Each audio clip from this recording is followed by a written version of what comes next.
So I am a Mercurian. It's my dominant planet, and I do know how to spin a tale. This will come into play in a few minutes. But first, the topic of my video is Platonism and Astrology. So Platonism has a lot of aspects to it. We won't talk about the theosophical portion, the spiritual hierarchy. We'll stick to the foundational Platonism, the philosophy. So foundationally, Platonism can be summed up in the cave allegory. Many people are familiar with it, but if you're not, it's an allegory for life. We're born into a situation that's half colored in, so to speak. Life's a puzzle because we're thrown into it and we're supposed to figure out what it all means. Or at the very least, we're supposed to make the best out of our lives and live comfortably. But if we have a bit of a drive to dive deep into things, we'll turn to Plato. Now, Plato's allegory sets up this way. You chain people up, you never show them the light of day. Everything they see is, for lack of a better word, a shadow image or a lie.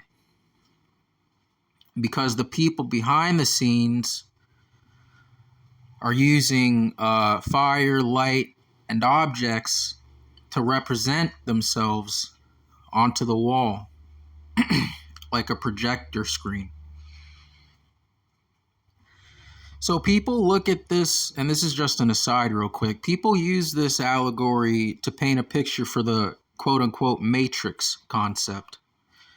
Now, if you ever go into circles where, Gnostic circles, amateur circles, where people talk about the matrix as a concept or as a reality, quote-unquote, they get the idea wrong. They look at it and they say, well, life is just completely a lie. You can't know anything. In fact, they sound more like George Barkeley, one of the founders of subjective idealism, which is, he's famous for the quote, if a tree falls in the woods, does anybody hear it?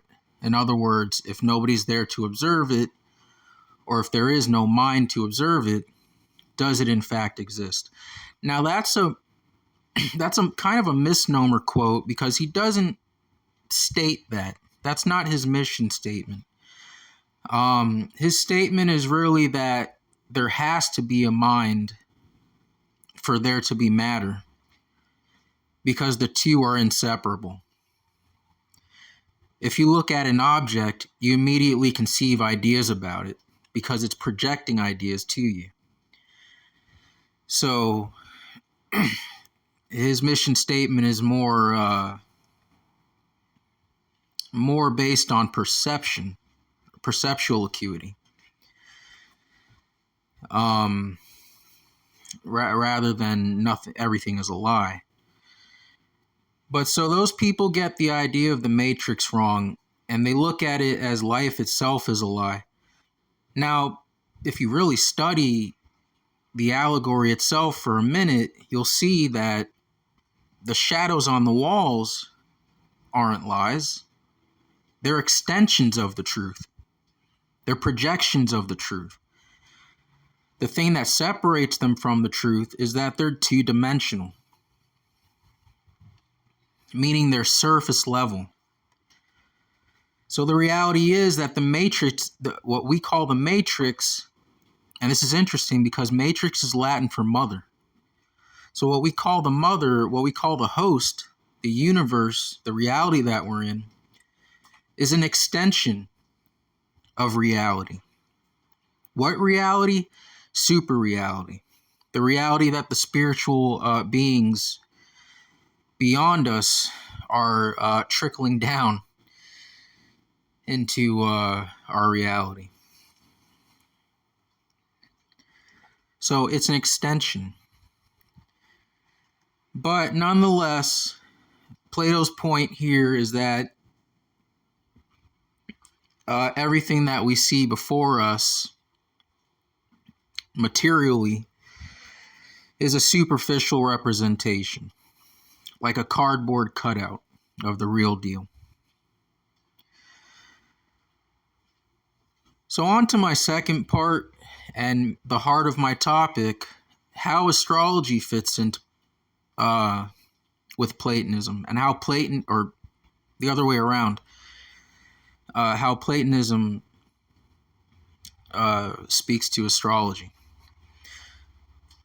So I used to really intrigue people, my friends, people that I would debate with casually about astrology, when I would have to, prove it to them.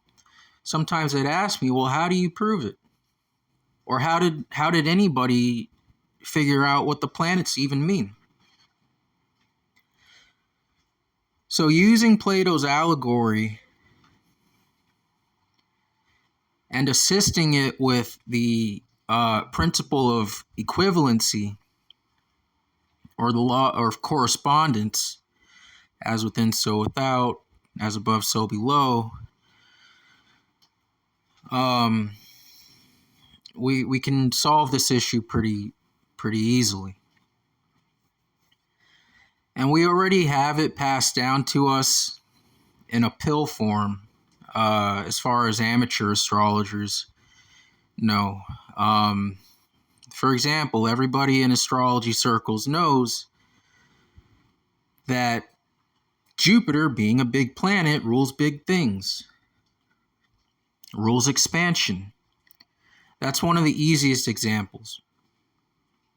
And that's Platonism in effect, because we're drawing an equivalency between the physical object and the spiritual properties. And that's the main tenet of philosophical Platonism, is correspondence between the symbol and the property. So don't forget that. So anyways, with my friends, I would tell them, using that methodology, about how the planets express different spiritual properties. So there are more ambiguous planets that people have hard times with. For example, Saturn. Well, it goes without saying, Saturn is the first planet of our inner solar system. We don't necessarily discount the three outer planets, Pluto, Uranus, Neptune, but they're standalones, and they have a special portion not only in astrology, but in occultism and in esotericism. So when we talk traditionally, we talk about the 7 planets, which are 7 expressions or 7 core properties. So Saturn, being the first planet, represents being on the boundary line of what? Of complete and utter voidness, complete and utter dissolution, the blackness of the void, death, non-existence. On the other hand, it represents the opposite extreme of singularity, of enclosure, of densification. So when you look at Saturn, that's one way to look at it. It's the first planet of form. It represents formation and singularity and singularness. When we talk about singularity, we're not just talking about all in one, one in all, or absolute conformity or generality. We're also talking about individual objects that stand out amongst the rest. You could think of one foxhound that stands out against 20. Why? Because it's particularly skilled at hunting. You can extend this to breeders who particularly breed out negative traits to enhance that specific trait. And you can say that those breeders are Saturnine because they're applying Saturn by property to their act or to their activity. Another one with Saturn is the fact that it is a ringed planet. So on the one extreme, it can represent imprisonment, shackling, containment, forced isolation, imprisonment. On the other hand, it can represent safety, convents, places that offer protection and boundary.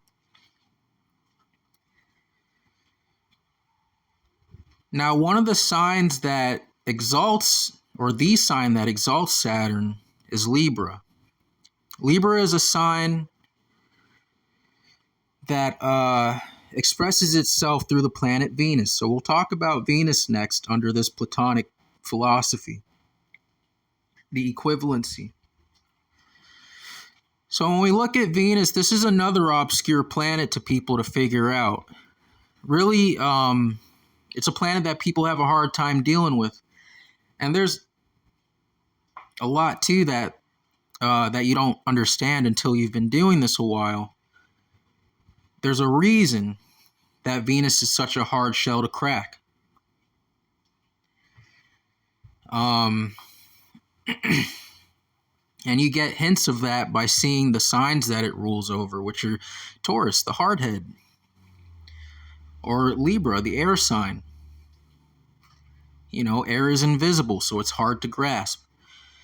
But when we look at the planet Venus itself, all we have to do is consider that it's the morning star.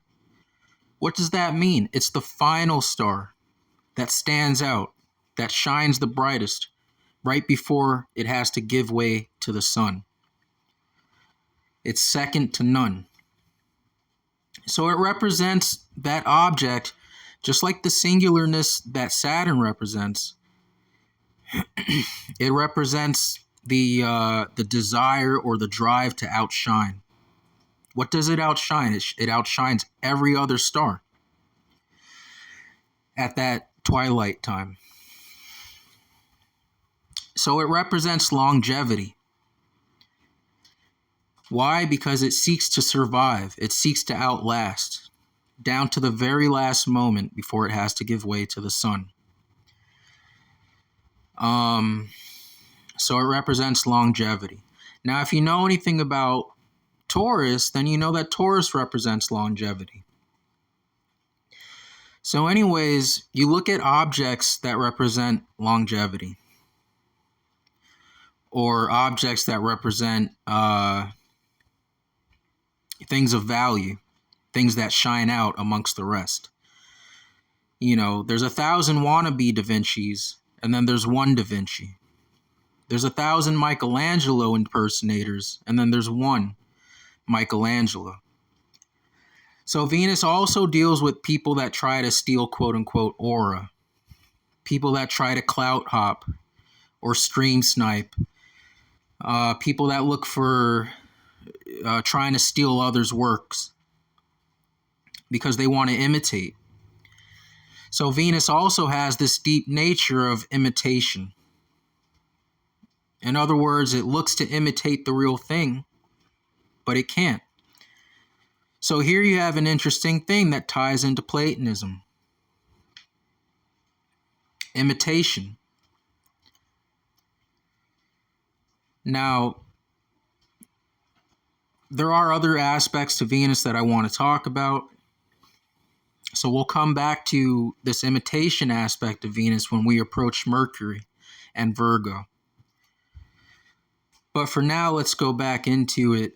There are other objects that represent Venus's longevity. like the bivalve, the clam, the oyster. Why? Because they don't open up for anything. And this represents virginity and chastity. And we know that Venus has a chastity belt. You know, if you think of a clam, of course you can be naughty and you can think of the slang, right? Shut your clam, you know, or when a guy tries to open up your clam. Another way to say that is keep your legs crossed. What are the legs connected to? One of the parts of the body that Venus rules, which is the hips. So your hips control your ability to, stay chaste. Now you also have a connection between the lower body with the hips and the genitalia and the upper body with the mouth and the tongue. And you can think about how clams have a tongue-like organ. So when they say shut your clam or shut your trap, or when they say somebody is clammy because they have a lot on their, that's weighing on them. They have a lot of secrets that they have to spill out.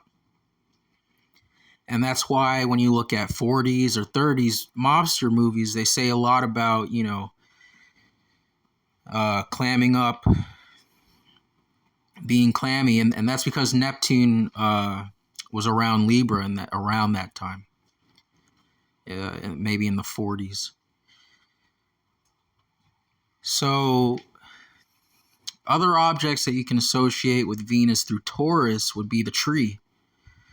Of course, the tree is like a backbone, and Taurus represents the back. And the tree is an interesting object because its branches reach up to heaven, its roots reach down to hell. So you have an interesting aspect of peeking beyond the veil, where the tree, and if you look at the anatomy of a tree, the part with the big, the branches and the leaves and everything, that's called the crown. That's the crown of the tree. Now, what does the tree do? It uses its leaves to capture light. Just like how our inner eye does, and how our eyes do in general. They capture light. Now, what are our eyes connected to? Or what's the intermediary between our eyes and our brains? The roots. So right in the symbol of an eye, you have the crown and the root. And, you have to use your eyes to do the work of the mind.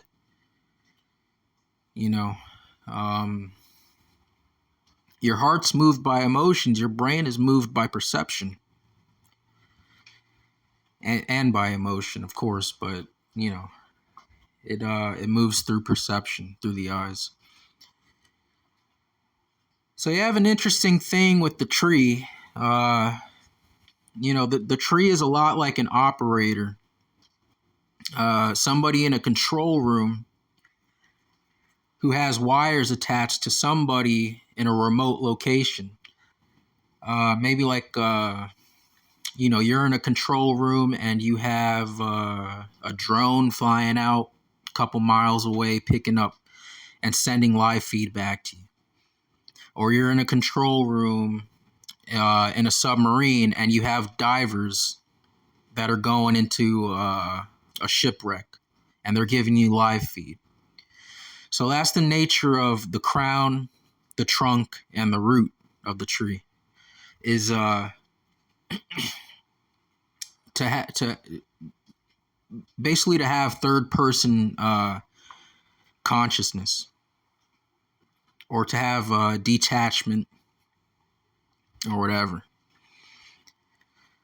To basically another aspect of reflecting, which, if you remember, one of the symbols of Venus is the mirror. So it's all very interesting. Now, if you look at Mercury, you'll realize that Mercury is the smallest planet. It's the quickest moving planet. It's actually an augmentation or an evolution of the moon, which is why when the moon, where the moon rules silver, the metal, Mercury rules quicksilver. The only difference between the two, perceptually speaking, is that one is liquid or semi-liquid. So you're talking about something that moves quickly. Now, when we think of things that move quickly or things that are smaller, those are things that we have to take time to adjust to perceive. So this is where we get accurate perception, visual acuity. No two people are able to pick up on the same things. Some people have a heightened sensitivity for picking up on detail, and others have a general ability for picking up on detail. And the types of people that are conscious of acute perception would be Mercurians. Now we have another aspect that the ancients symbolized for us in the caduceus. Now, if we look at what the moon symbolizes, we'll find that she symbolizes weaving. She's associated with weaving. So almost every aspect that we can attribute to the moon, we can apply to Mercury, because Mercury is an augmentation. So we also have weaving in Mercury. How did they pictorialize it? Through the caduceus, through the interlocking forces and interplaying forces of the twin snakes. So when we think about that, we can think about two things. We can think about creation and creativity, which is what I meant earlier when I said that I'm a Mercury dominant. I'm good at spinning the tail. These are people who can create out of thin air. These are the writers. These are the storytellers.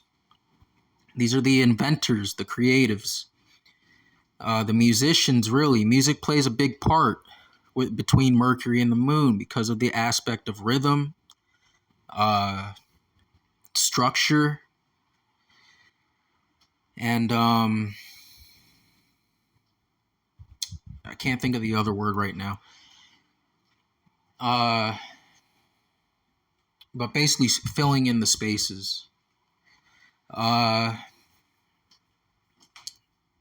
on the other end, we have the Gemini portion, which is extension. So we have life extension here. We have evolution, the creativity of spirit and of nature to perpetuate itself. So we have life extension here. People that are focused on life extension will be Mercurian flavored. Now, when you talk about life extension, you can also when you talk about Mercury, you can also talk about general extension. You can think of Wile E. Coyote chasing the Roadrunner. He never wins. He never gets any further to capturing what he wants. And so he falls into the Mercury trap, the trap of desire. This is why Mercurians get a bad rap, or why on the one end as being chasers, or as being thirst traps. So this is all pretty interesting because you see it here. You would never think that Mercury would be involved with water until you consider the nature of its manifestation and its properties. So we'll dive in a bit into the Virgo aspect of Mercury. So Virgo means virgin. Now, of course, as I said earlier, there's a connection between Virgo and Venus in many ways, but not least of all through the aspect of virginity. through the aspect of enclosure, through the aspect of the veil. What does the virgin wear? She wears the veil. So now we're approaching from another principle the same idea of the foundation of Platonism, which is veiling or illusion.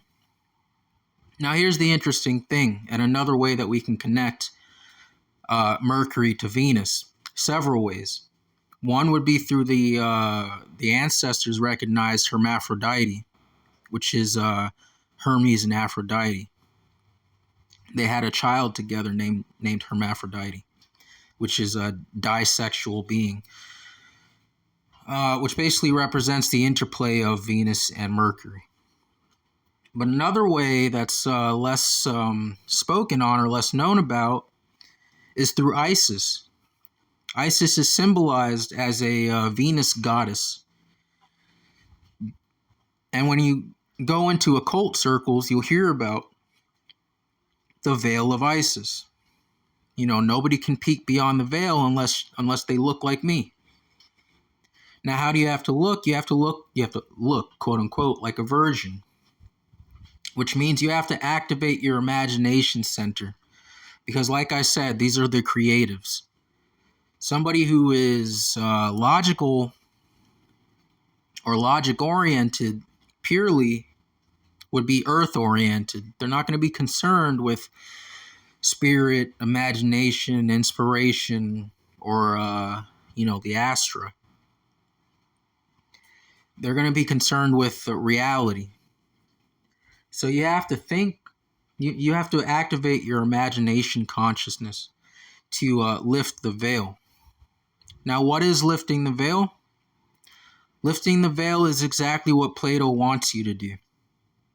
The veil is exactly what Plato shows you in his allegory. The veil is the shadows on the wall. Lifting the veil is taking the shackle off, which is Saturn, and looking behind you and seeing the reality, seeing the truth. So again, through Mercury being the smallest planet, what is the thing that is the hardest for the soul to perceive? The invisible, the non-emotional, the mental. So this is why Mercury is associated with words and logic and thinking and creativity, because you have to be able to perceive the shadow beyond its appearance. And we all know tons of people who look at things at face value. And we all know how much it kind of bothers us that these people don't see the obvious before their eyes. So again, this actually interplays with the Venus aspect through Taurus, because Taurus is an occult sign.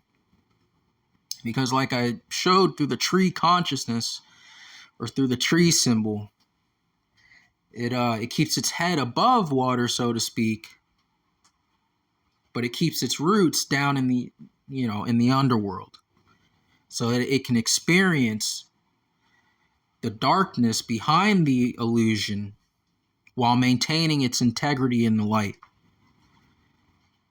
And if you couple that with the Virgo attunement, then you're able to have the creativity to correctly identify the spiritual properties of any given object. So to give an example of this Mercury spiritual property, there's tons of examples. I'm literally making a video. Kind of, it's getting meta now. I'm giving it, this is a video about, looking beyond the veil. But,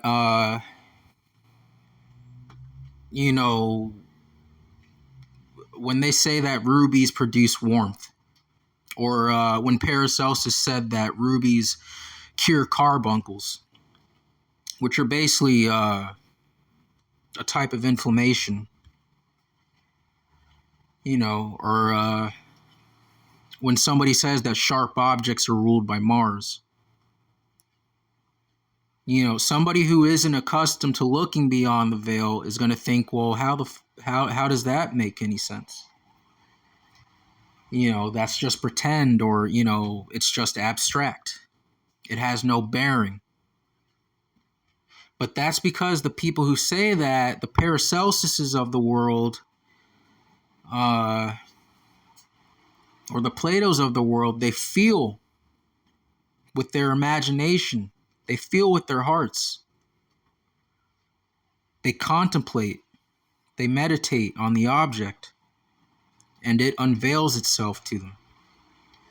And tons of other examples of that are hidden in history, particularly, alchemists in the 1600s, like Robert Fludd. He was taught by Jesuits, which I don't remember if they're Catholic priests or Protestant, but I think they're Catholic. They were openly teaching people in their monasteries about theurgy. And for those that don't know, theurgy is the practice of studying objects or activating the energy in objects to unite them with your consciousness. So, for example, if I did study a ruby with meditation and contemplation in the esoteric way, I would be able to sense why or experience how that ruby activates warmth. And psychology is building up to this every day. Of course, we have color therapy, so it's no real secret that the color red activates certain qualities or emotions of the psyche. For the rest of the planets, I think I gave you enough to really figure it out on your own. I gave you about 3 or 4 planets. Jupiter goes without saying, expansion, among other things.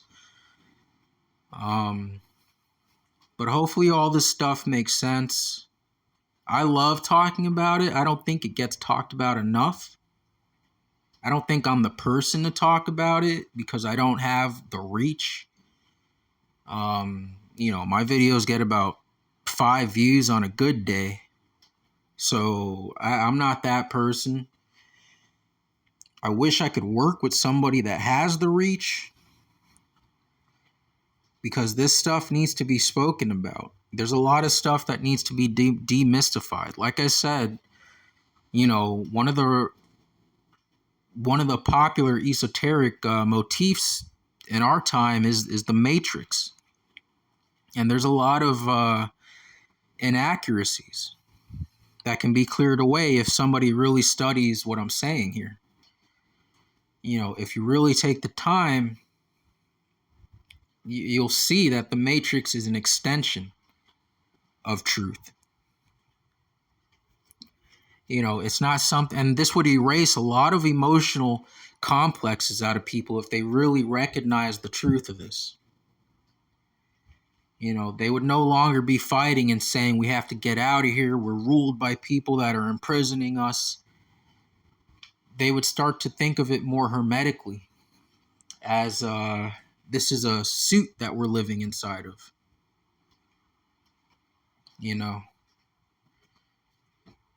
So this stuff's really important to think about. And it's very fun. I love doing it because nobody else does. It's like an open reservoir for me. Nobody, and I've read countless books. I've read about 3 Liz Green books. I've read Howard Susportis. I've read Robert Hand. I've read Stephen Arroyo. But more than that, I've read countless philosophy books. I've read Iamblichus. I've read Paracelsus. I've read occult books. I've read uh, Israel Regardie, and he's one of my least favorites. I've read almost every book by Dion Fortune. I've read Gareth Knight, and I love reading Rudolf Steiner. I've read all this stuff. So my point here, and I've made this point before, is that you just have to open yourself up to reading everything and incorporating everything. You don't have to isolate one field from another. And my other big point that I've made before is that this would also dispel the rivalry between modern and traditional astrology, because foundationally there's no difference. If you picked up on what I said about psychology and color therapy, it's literally an evolution of Platonism. I've had people argue with me about that over the last 10 years because they refuse to hear it for no reason other than their Venus, their hard-headedness. They want to stick to what makes them shine, even if it's wrong. So it's really sad. It's not even worth laughing about or getting frustrated about, because it's just sad. People are more interested in fighting than they are resolving and discovering the truth, because they're addicted to their truths. Somebody writes a book protecting traditional astrology. Why? Because it's what they believe. It's their pearl, and they're going to clutch it. So of course I take a little pride in taking the pearl out of their hands and showing them that there's nothing there. And that's part of the Mercury in me. I'm Gemini dominant. I'm Mercury dominant. I don't typically talk about my own placements, but it feels good to, because it's badass. It's the magician. And if I can be the type of magician that doesn't dick people over and say, hey, that's a fake dollar bill you got there, haha, I tricked you. If I can take the pearl of illusion out of your hand and show you the real truth, that's worth millions to me. I feel like that's exactly what Plato did. Maybe he was a Mercurian himself. But yeah, so it's really important, because there's no foundational difference between traditional and modern astrology, other than nobody picked up where traditional astrology left off until the 21st century or the 20th century. That's the only difference, is that people started losing the appreciation of the philosophy in astrology and just stuck to what they knew. They stuck to what was safe. And if you need another closer, that's an aspect of Saturn for you. Sticking to what you're safe with. And that's another aspect of tradition. And by extension, another aspect of Venus. Because we stick to what we're safe with under conflict.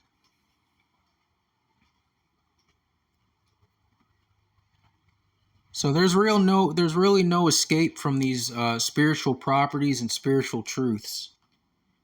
So I'm like the opposite of a matrix-based fear consciousness person. Everything has to be escaped.